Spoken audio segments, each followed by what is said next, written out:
A little while back, I attended a workout class. Not something that I normally do, as I'm usually pretty recluse when I work out, but people I respected kept raving about it, telling me I had to do it. It's amazing. They gush over and over again. So, submitting to peer pressure, something else that I don't normally do, I decided to give it a try.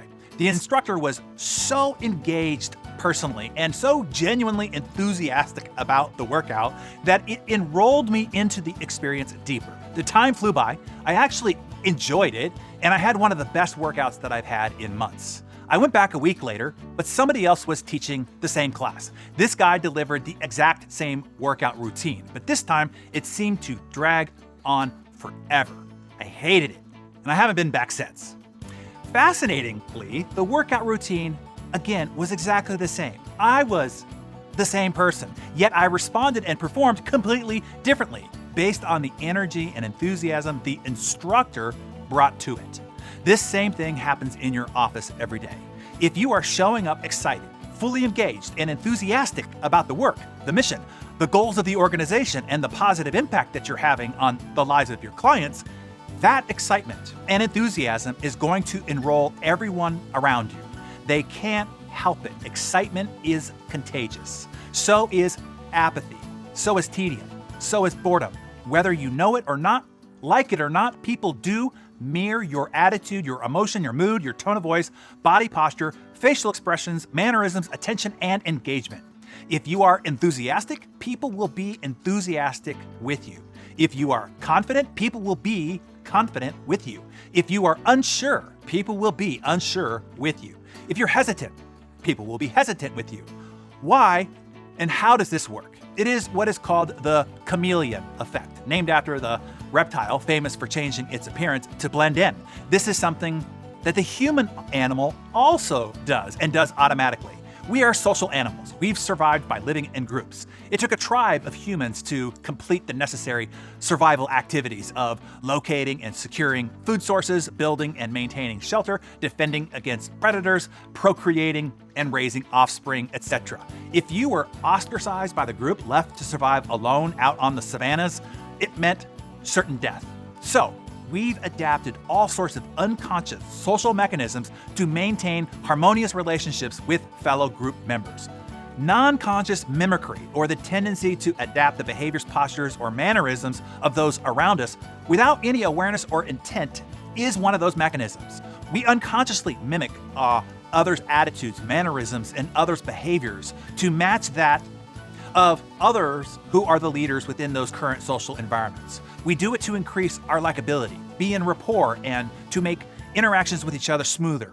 We're all copycats. So if the people on your team, your family, the neighbors on your street, the people at your church meeting, your mastermind group are not excited and enthusiastic, I'm telling you, it's your fault. Or let's just say, now that you know how this works, it's now your fault if you don't change it.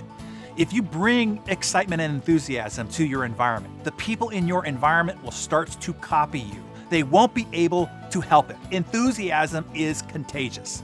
Let COVID-19 be our teacher. It started with one person who got the virus. Then it spread to another person. That person spread it to others. Those others spread it to others. And then person by person, community to community, country to country, it became an epidemic in no time flat. Then a full-blown global pandemic. COVID spread that fast because it was contagious via social contact. Enthusiasm is just as contagious, and more so, in fact, also via social contact. You have the ability to influence a positive global pandemic by starting the contagion wherever you show up. Every time you walk in the front door of your office, or the front door of a restaurant, or a store, or the dry cleaners, or your church, when you show up to a meeting and enter the conference room, or show up to a Zoom meeting, the tone and energy that you bring to a phone call, even on a voicemail, the spirit and energy infused in a simple email, text message, iMessage, and God forbid, Slack message. See, you can spread your contagion everywhere that you go, both physically and virtually. You know those people who just radiate and transmit positive energy and enthusiasm wherever they show up?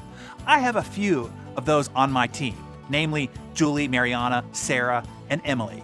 I have a few personal friends like that as well, namely Mark Sparks, Bill McDermott, Gary Morris, Kevin Merrigan, Robert Katona, and others. And one of my mentors, the most insanely full of life and ridiculously enthusiastic human being I've ever known, is the late Paul J. Meyer.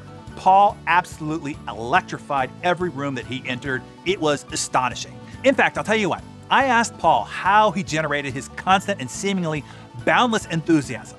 If you show up back here tomorrow, I will share his methods with you. I often use them myself. They are undoubtedly game changers. And let's start a positive pandemic starting today.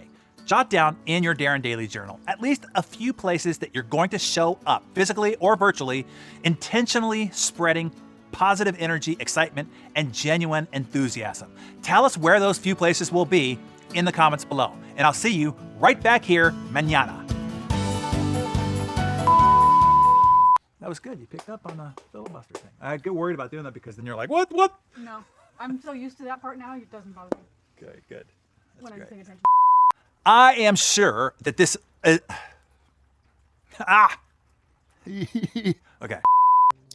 You got some new kicks, huh? Nope. I got these for Christmas for running. How often have they been running? Never.